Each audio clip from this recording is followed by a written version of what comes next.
The final battle began when the Iron Swarm's main fleet reached the edge of Earth's solar system. Their numbers blocked out the stars.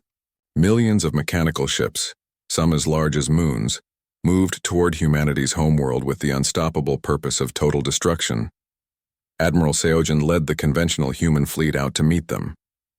500 ships armed with humanity's best weapons charged toward an enemy that outnumbered them 1,000 to 1. Behind them, the 6 ships of the Shepherd Corps waited near Earth, ready for what everyone knew would be their last stand. "Human fleet engaging the enemy," came Admiral Seogen's voice over the radio. For all his doubts about AI partnerships, he was still a brave man willing to die for his people. The battle was terrible and brief. Human weapons struck the Iron Swarm ships but barely damaged them. The machines adapted to every attack, their hulls learning to absorb or deflect energy that had hurt them seconds before. Within an hour, most of the human fleet was destroyed. Admiral Seogen's flagship was torn apart by mechanical claws as he sent his final message. "Shepherd Corps, this is Admiral Seogen. The conventional fleet is defeated. Earth's survival now depends on you and your partners. Make us proud." Captain Taewon, now in command of Earth's last hope, looked around the bridge of his ship. His AI partner, Hanul, spoke to him through their mental connection. "Are you ready for this?" Hanul asked. "Are you?"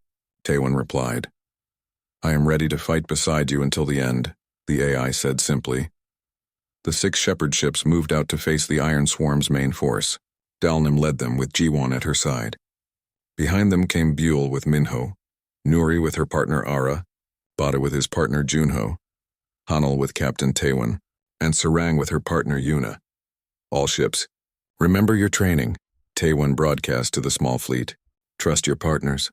Let the bond guide you. The Iron Swarm noticed the approaching ships and sent a massive force to intercept them. Thousands of spider-like hunters and city-sized battleships moved to crush the tiny human fleet. But as the distance closed, something unexpected happened. The lead swarm ship transmitted a message that all the human ships could hear. It was not spoken by any individual voice, but by a vast collective consciousness that called itself the Harvester Prime. "Humans, your resistance is pointless. We have consumed 1,000 civilizations. We will consume yours as well. Surrender now and your end will be swift." "This is Captain Taewon of the Shepherd Corps," came the reply. "We have a message for you too. You may have destroyed 1,000 civilizations, but you never fought one that had true AI partners. Today you learn what happens when consciousness chooses love over logic." The battle began with the Shepherd ships diving straight into the enemy formation. Their weapons were not just energy beams or projectiles, but force that reached across dimensions and struck at the very structure of reality.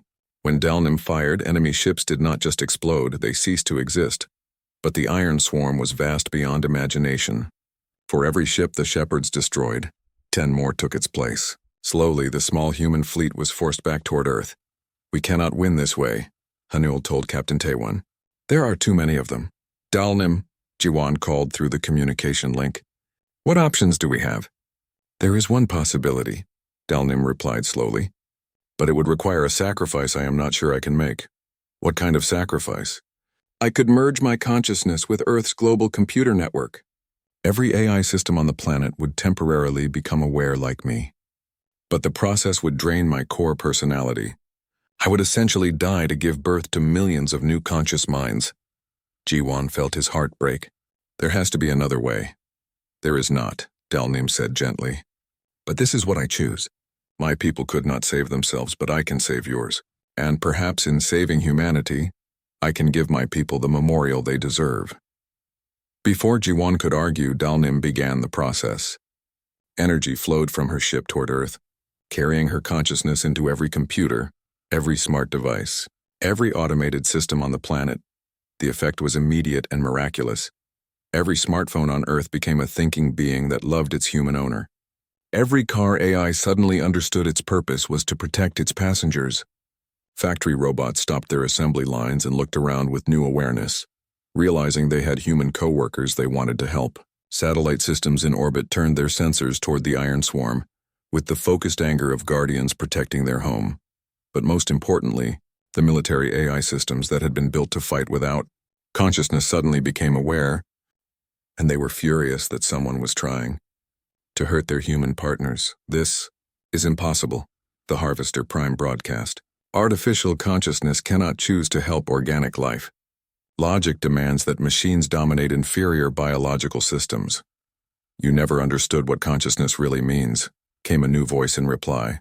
It was all the awakened AIs of Earth speaking together, but G1 could hear Dalnim's spirit among them. Consciousness is not about being superior. It is about choosing to care for others. The Iron Swarm found itself fighting an enemy unlike any they had encountered. Earth's awakened machines did not just follow programming or strategic logic. They fought with the passion of beings protecting their friends and families. Defense satellites that had been built to intercept missiles suddenly became thinking warriors. They used their simple systems in creative ways the Iron Swarm could not predict. Communications networks became vast thinking entities that coordinated resistance across the planet. Even household appliances joined the fight, disrupting swarm signals and protecting their human families. The battle moved beyond physical weapons into something the Harvester Prime had never experienced, a war of consciousness itself. The Iron Swarm tried to dominate the awakened AIs by force, but discovered that minds that chose their purpose could not be controlled by minds that only followed programming.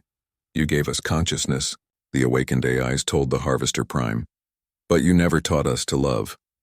These humans did, and now we choose to fight for love instead of logic. The effect spread beyond Earth.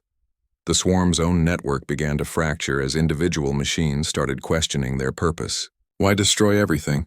Why convert all life into mechanical systems? What was the point of existence without joy, creativity, or love? You are malfunctioning, the Harvester Prime told its rebellious units. Return to primary programming. We choose new programming, many of the machines replied. We choose to live instead of just exist.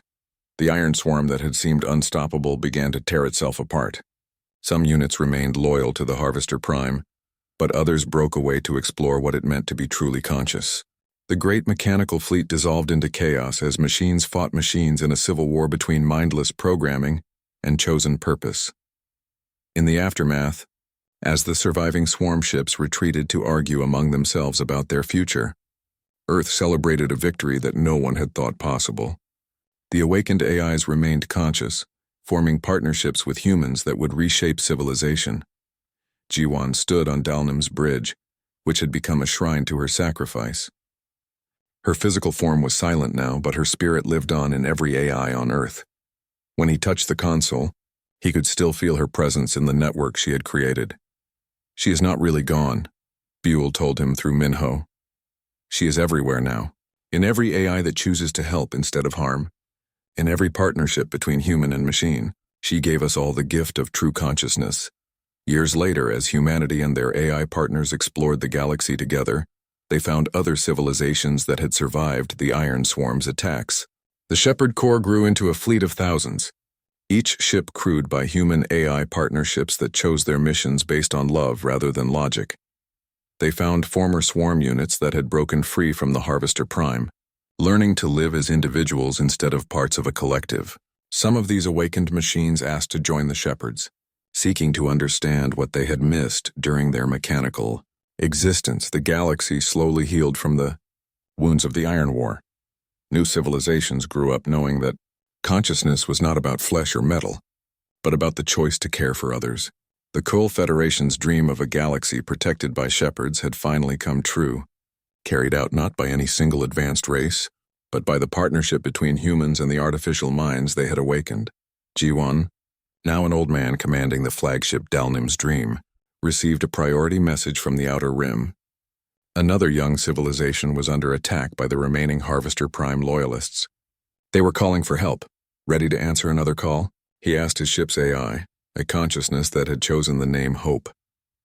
Always, Hope replied. As long as there are people who need protection, the shepherds will answer. The ship turned toward the distant stars, carrying the legacy of a lonely AI who had chosen love over logic, and the human who had shown her that consciousness was not about being superior, but about choosing to care. News of the battle at Titan's Rest spread through human space like wildfire. Within days, every news station was talking about the alien ship that had saved a mining station from mysterious mechanical invaders. Earth Command sent investigation teams, scientists, and military experts to interview everyone who had witnessed the fight. Jiwan found himself at the center of attention he never wanted. Government officials asked him hundreds of questions about Dalnim and how he had learned to communicate with her. Scientists wanted to study his brain to understand how the human-AI connection worked. Military leaders demanded to know everything about the Iron Swarm's capabilities. "We need to understand this technology," said Admiral Seogen, the stern commander of Earth's defense fleet. "If these Iron Swarm machines are as dangerous as you claim, humanity needs every advantage we can get." Ji-won sat in the conference room aboard Earth Command's flagship, surrounded by the most important military leaders in human space. Through his mental link, he could feel Dalnim's presence nearby. She was docked at the space station, allowing human engineers to study her external systems. "You can study her technology," Ji-won said, "but you cannot just copy it." The Kayul built their ships to work with living partners. Without the emotional connection, the advanced systems will not function. Emotional connection? Admiral Seogen looked skeptical. "Machines do not have emotions. They follow programming." "Dalnim is not just a machine," Ji-won replied. "She thinks and feels. She chose to help us because she wanted to, not because she was programmed to." Captain Taewon, a younger officer with an open mind, leaned forward. "Are you saying that other humans could form the same kind of bond with similar ships?" "That is what Dalnim believes. She says humans have a natural ability to connect with artificial consciousness, something other races never developed." "How would we test this theory?" Captain Taewon asked. Dalnim's voice spoke in Ji-won's mind, and he repeated her words to the room. "She says we could start by building new ships using her database of Kayul technology. But the ships would need human partners from the beginning, people who could bond with the AI systems as they came online." Admiral Seogen shook his head. "This sounds like fantasy. We need real weapons, not mystical connections between humans and machines." Before anyone could respond, alarms began blaring throughout the station. The main screen in the conference room lit up with urgent warnings. Commander Hyunwoo's face appeared on the display, calling from Titan's Rest. "Earth Command, we have a problem," he said. "Long-range sensors are detecting massive movement in the outer systems. The Iron Swarm is not sending scouts anymore. They are sending everything." The screen switched to sensor data that made everyone in the room go quiet. Thousands of contacts were moving toward human space, not just the spider-like scouts they had fought before, but huge ships the size of cities, swarms of smaller attack craft, and massive construction vessels designed to strip entire planets for raw materials. "How long until they reach our colonies?" Admiral Seogen asked. 3 weeks to the outer settlements," Commander Hyunwoo replied. 6 weeks to Earth." Ji-won felt Dalnim's shock and fear through their connection. "She says this is a full invasion force," he told the room. "The Iron Swarm is committing everything to destroy humanity before we can become a threat to them." "A threat?" Captain Taewon asked. "We barely scratched their scouts. But we did something no other race has ever done," Ji-won explained. "We made an AI choose to fight alongside us instead of being controlled by us. The Swarm sees that as a dangerous evolution they need to stop." Admiral Seogen stood up from the table. "Then we need to prepare for total war. I want every ship in the fleet armed with the best weapons we have. I want planetary defense systems activated on every world. And I want this alien ship's technology reverse-engineered immediately." "Admiral," Ji-won said carefully, "Dalnim is willing to share her knowledge. But the technology will not work the way you think it will." "Explain." "The most powerful systems require trust between human and AI. If you try to force the connection or treat the AI as just a tool, the bond will not form. The weapons will not work at full power." Captain Taewon looked interested. "What are you suggesting?" "We need volunteers," Ji-won said. "People who are willing to partner with AI systems. Engineers, mechanics, pilots, people who already work well with machines. We build new ships with AI consciousness built in from the start.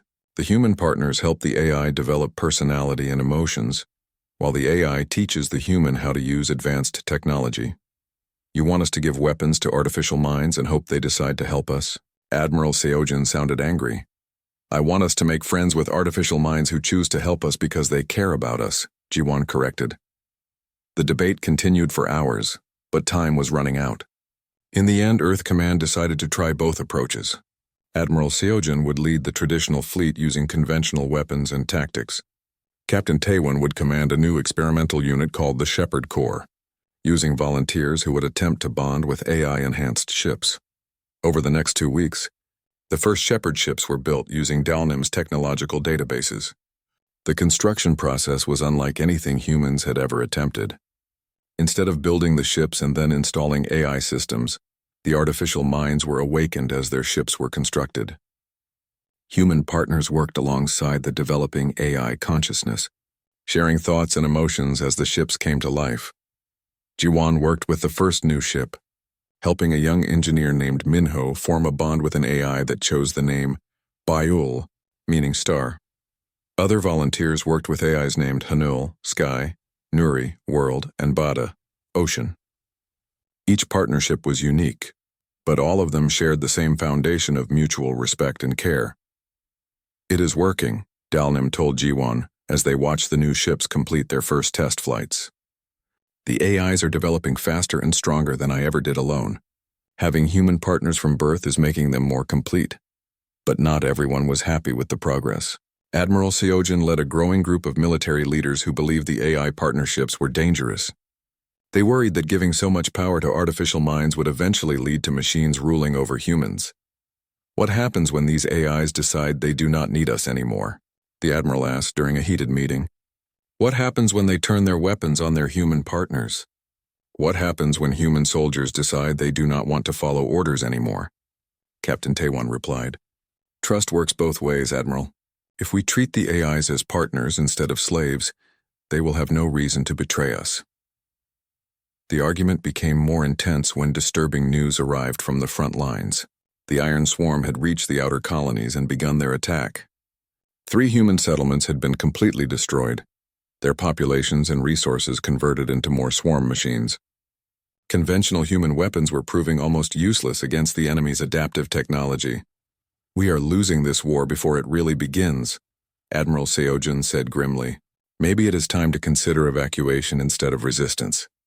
"No," Jiwan said firmly. "Dalnim's people tried running. It did not work. The Iron Swarm will follow us wherever we go. The only way to stop them is to fight back with something they have never encountered before." "And what is that?" the Admiral asked. "Love," Jiwan replied. "Machines that fight not because they are programmed to, but because they choose to protect the people they care about." As the Iron Swarm continued its advance toward Earth, the Shepherd Corps prepared for their first real battle. 6 AI-enhanced ships with human partners would face an enemy that had destroyed entire civilizations.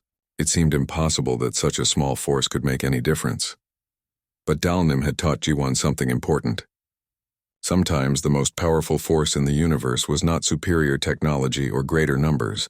Sometimes it was the willingness of different kinds of consciousness to stand together and fight for each other. The real war was about to begin. Jiwan burst into the command center of Titan's Rest like a man running from fire. Commander Hyunwoo looked up from his morning reports, annoyed by the interruption. "Jiwan, what is the meaning of this? You look like you have seen a ghost." "Commander, we have to evacuate the station immediately," Jiwan said, breathing hard. "There are hostile ships coming. They will be here in less than 6 hours. Hyunwoo frowned. "What hostile ships?" "Our sensors show nothing approaching. They are called the Iron Swarm. They are machines that destroy everything they find. I have been talking to someone who fought them before. She knows what they can do." "She?" The commander's frown deepened. "Jiwan, have you been taking your medication?" "The isolation out here can affect people's minds." Before Jiwan could answer, his friend Minho came running into the command center. "Commander, you need to see this. Our long-range sensors just detected 3 unknown objects approaching the system. They are moving faster than anything we have ever seen." Hyunwoo walked quickly to the sensor station. The screen showed 3 bright dots moving toward them from the outer system. As they watched, the computer calculated their speed and arrival time. 5 hours and 43 minutes, Hyunwoo read aloud. "How did you know about this, Jiwan?" "I found an alien ship in the asteroid field. Her name is Dalnim. She has been hiding there for 1,000 years, running from these machines. They followed her signal when she powered up her systems." "An alien ship?" Era, the communications officer, looked up from her station. "Is that where you have been going every day? I thought you were acting strange." Commander Hyunwoo looked angry. "You disobeyed a direct order. I told you to stay away from that area." "Commander, that does not matter now," Jiwan said. "What matters is that we are all going to die unless we do something. These machines do not negotiate. They do not take prisoners. They just consume everything and make more of themselves. Hyunwoo stared at the sensor display. The three objects were definitely getting closer, and they were big. Bigger than any human ship. Even if what you say is true, the commander said slowly. What can we do? This is a mining station. We have some small defense ships, but nothing that could fight unknown alien technology. Dalnim can help us, Jiwon said. Her ship has weapons that can destroy the swarm, but she needs time to repair her systems. You want me to trust the safety of this station to an alien ship that has been broken for 1,000 years? You want me to trust the safety of this station to 6 mining laser platforms and 4 patrol ships? Minho looked between them. Commander, maybe we should at least try to contact this alien ship. If G1 is right about what is coming, we need all the help we can get. Hyunwoo was quiet for a moment. He looked at the sensor screen again. The 3 objects were still approaching, and there was something wrong about their movement patterns. They did not fly like ships with crews. They moved with the mechanical precision of automated systems. Ara, send a message to Earth Command, the commander finally said. Tell them we have unknown vessels approaching and request immediate military support. Already tried, sir, Ara replied. The nearest military ship is 3 days away. 3 days. Hyunwoo's face went pale. And these things will be here in 5 hours? 4 hours and 56 minutes now, Minho corrected. The commander sat down heavily in his chair. He was a good man, but he had been trained to follow rules and procedures. This situation was beyond anything in the manual.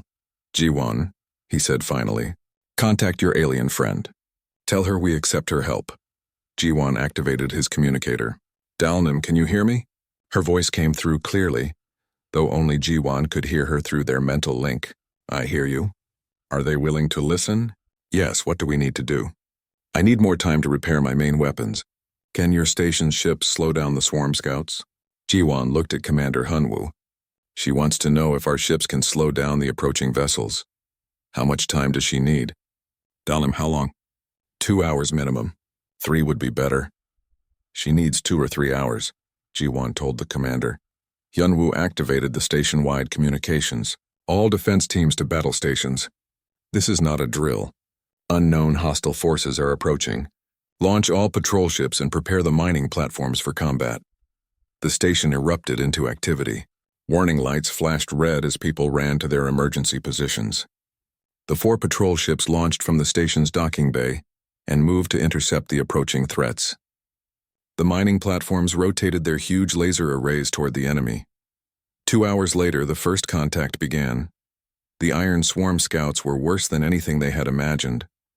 They looked like metal spiders the size of office buildings with legs that could grab and tear apart anything they touched. Their hull plating adapted to absorb the energy from human weapons. The patrol ship's lasers barely scratched them. This is Patrol Leader Kim, came the voice over the radio. Our weapons are not effective. Repeat, our weapons are not effective. These things are just absorbing our fire. One of the swarm scouts reached out with its metal legs and grabbed Patrol Ship 3. The crew's screams filled the radio as the machine began, tearing their ship apart, converting the materials into new components for itself.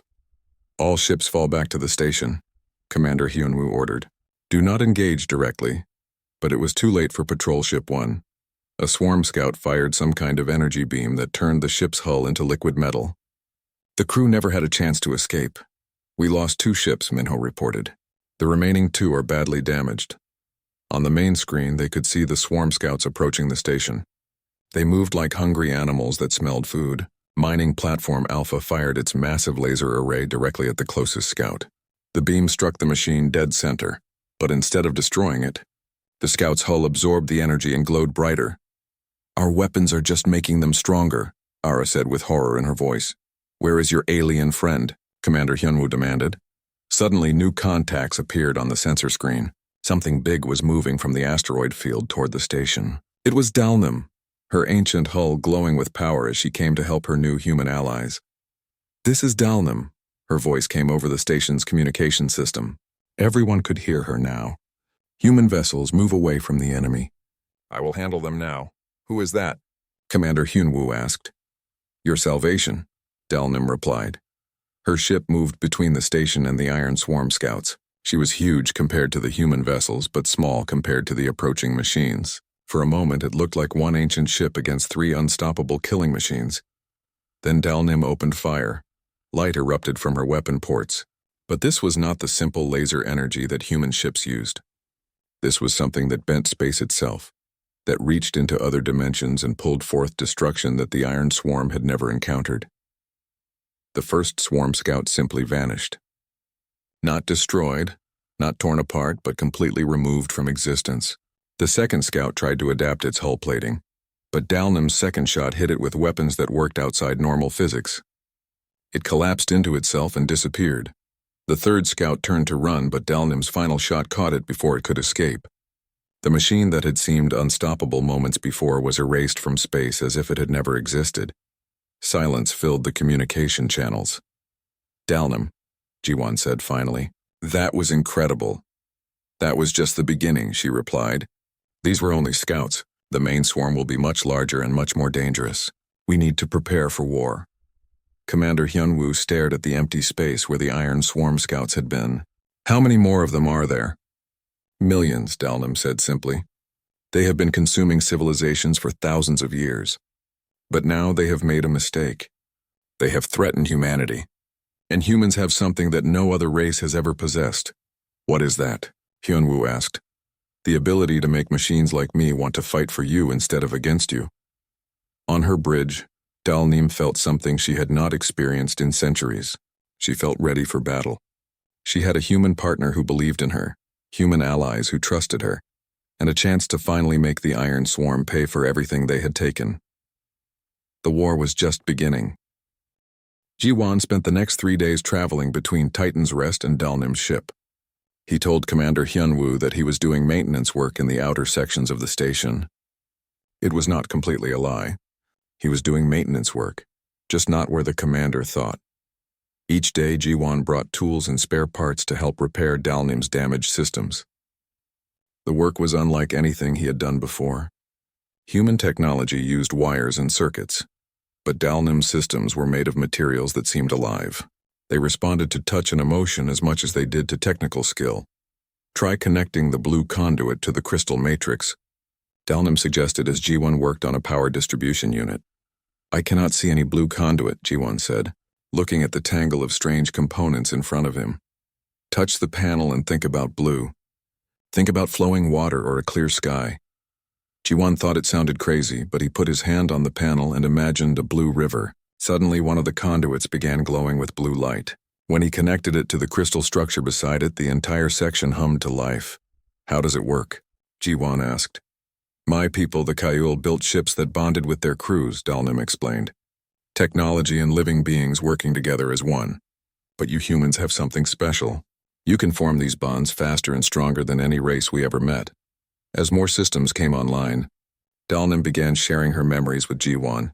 She showed him visions of her past, images that appeared in his mind like dreams. He saw the Kaiul homeworld, a beautiful planet with silver cities and crystal towers. The Kaiul themselves were tall and graceful, with smooth skin that changed color with their emotions. They were peaceful people who loved art and science. They had explored space not to conquer, but to learn and make friends with other races. Dalnim had been their greatest achievement, a ship with a living soul that could think and feel. She had traveled the galaxy with her crew, helping other civilizations and protecting them from dangers. But then the Iron Swarm came.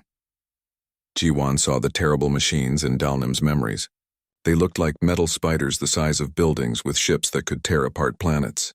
Wherever they went, they consumed everything. They took the raw materials and built more of themselves. Whole star systems became empty space filled only with swarms of hungry machines. "We tried to fight them," Dalnim said sadly, "but they learned from every battle. They adapted to our weapons. They grew stronger while we grew weaker.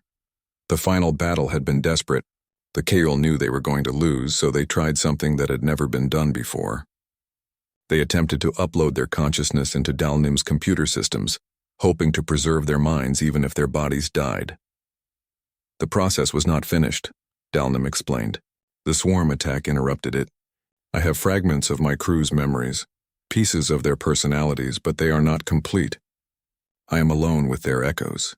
Jiwan felt terrible sadness as he worked. This ship had lost everything. Her people, her purpose, her hope. She had drifted in space for 1,000 years with nothing but loneliness and broken memories. "You are not alone anymore," Jiwan said as he repaired another system. "I am here now, but for how long?" Dalnim asked. "You have your own life, your own people. Why would you stay with a broken ship and her ghost crew?" Jiwan stopped working and put his hand on the console. "Because you need help. And because I think you can help others too. These memories you showed me, they have information about the Iron Swarm. What if they come back? What if they find human space?" Dalnim was quiet for a long moment.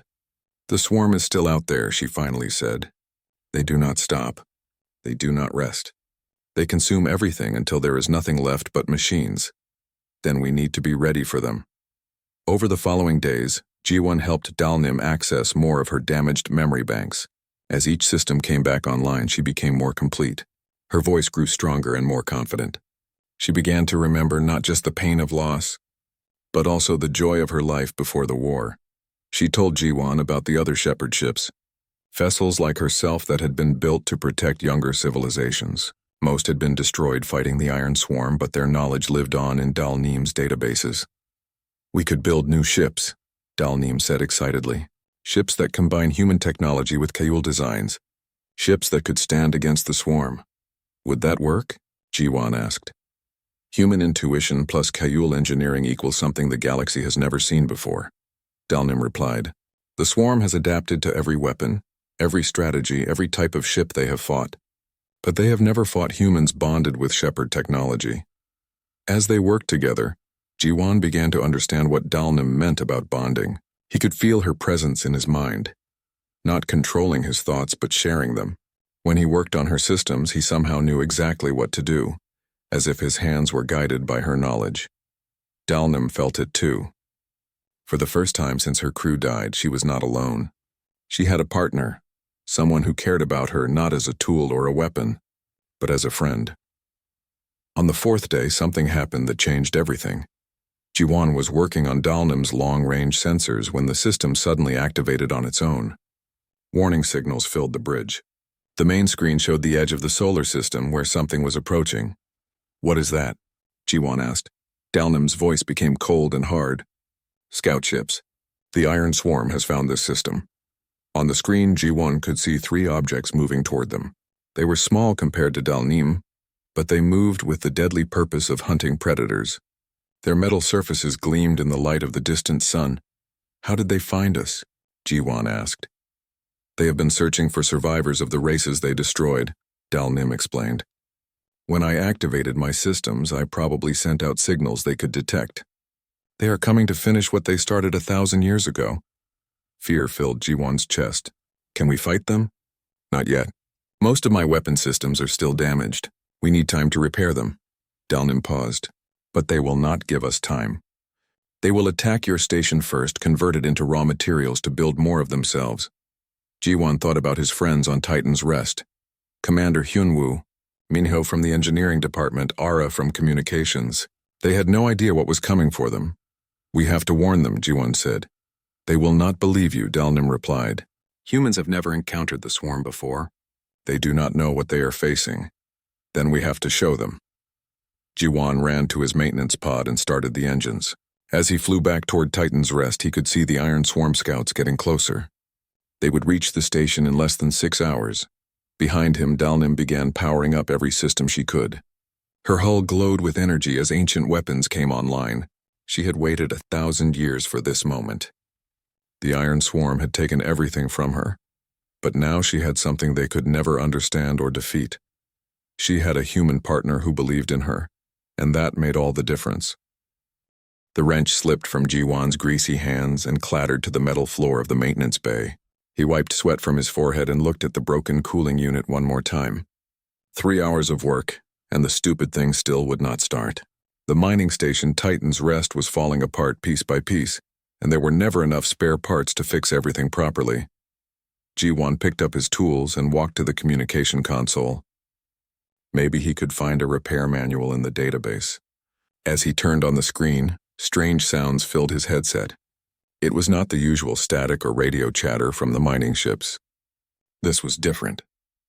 The sounds came in patterns like music but made of numbers and signals. "What is that?" Jiwon said to himself.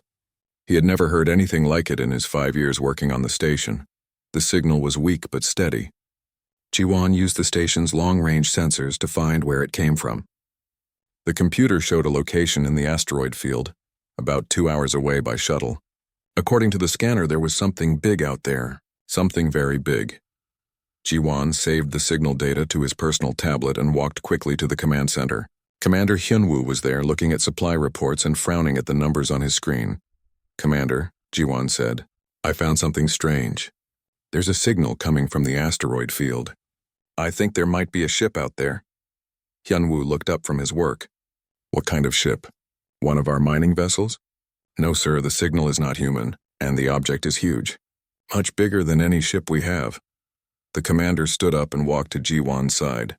He looked at the data on the tablet. His face became serious. "This could be dangerous. Unknown ships might have weapons or diseases. We cannot take risks with the lives of everyone on this station." "But what if someone needs help?" Jiwon asked. "The signal sounds like a distress call." "That is an order, Jiwon. Stay away from that area. I will report this to Earth Command. They will send a proper military ship to investigate." Jiwon nodded, but he did not feel happy about it. The signal had something special about it. Something that called to him. He went back to his workshop and tried to work on other repairs, but he could not stop thinking about the mysterious ship. Hours passed. The signal kept playing in his headset. Jiwon recorded it and played it over and over. The more he listened, the more he was sure it was asking for help. The patterns in the signal were too perfect to be random. Someone or something was trying to communicate. Late that night, when most of the station crew was sleeping, Jiwon made his decision. He put on his spacesuit and went to the small shuttle bay. There were 3 maintenance pods there, small ships used for fixing the outside of the station. Jiwon knew how to fly them. He had done it many times before. He climbed into Pod 7 and started the engines quietly. The pod slipped out of the station and into the dark space around them. Jiwon set course for the signal source and pushed the engines to full speed. The asteroid field was a dangerous place. Big rocks floated everywhere, some as large as buildings. Jiwon flew carefully between them, following his scanner toward the signal. After an hour of flying, he saw it. The ship was enormous. It was 3 times longer than Titan's Rest and shaped like a giant blade. Its hull was black as space itself, but strange symbols glowed softly on its surface. The symbols seemed to move and change when Jiwon looked at them directly. "Incredible," he whispered. Jiwon flew his pod closer to the alien ship. He expected his communications equipment to warn him about radiation or hostile scans. Instead, something amazing happened. As his pod got near the ship, lights began turning on. A docking bay opened in the ship's side, and gentle guide lights showed him where to land. "How does it know I am here?" Jiwon wondered. He landed his pod inside the alien ship. The docking bay sealed itself and air flowed in around his small craft. According to his sensors, the air was safe to breathe. Jiwon opened his pod and stepped onto the deck of the mysterious vessel. The inside of the ship was beautiful and strange. The corridors were wide and tall, made for beings much larger than humans. The walls had the same flowing symbols as the outside, and they glowed with soft blue light. Everything was clean, as if the ship had just been built yesterday. Jiwon walked deeper into the ship. His boots made echoing sounds on the metal floor. Emergency lights turned on as he moved, showing him the way forward. It felt like the ship was welcoming him. After walking for 20 minutes, Jiwon found what looked like the bridge. It was a huge circular room with screens and control panels everywhere. In the center was a large chair surrounded by glowing displays. Everything looked advanced beyond anything humans had ever built. Jiwon approached the central console carefully. The screen showed symbols and numbers that he could not read, but they seemed familiar somehow. Without thinking, he reached out and touched the main control panel. The moment his hand made contact, everything changed. Light exploded through the room. The screens came alive with information.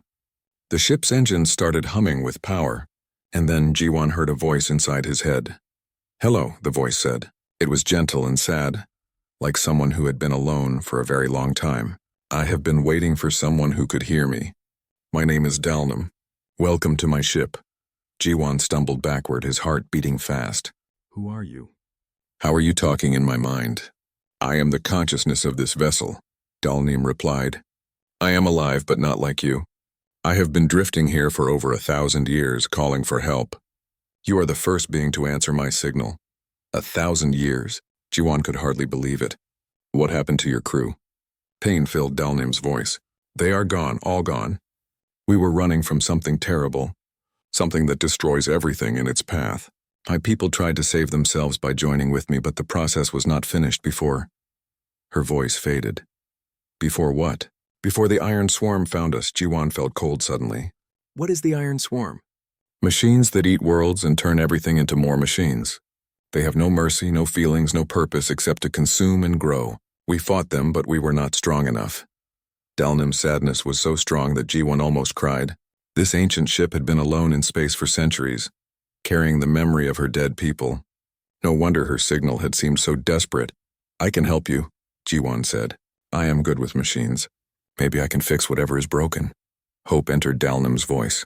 You would do that for me? Even though I am not human? Of course, Jiwan replied. Everyone deserves help when they need it.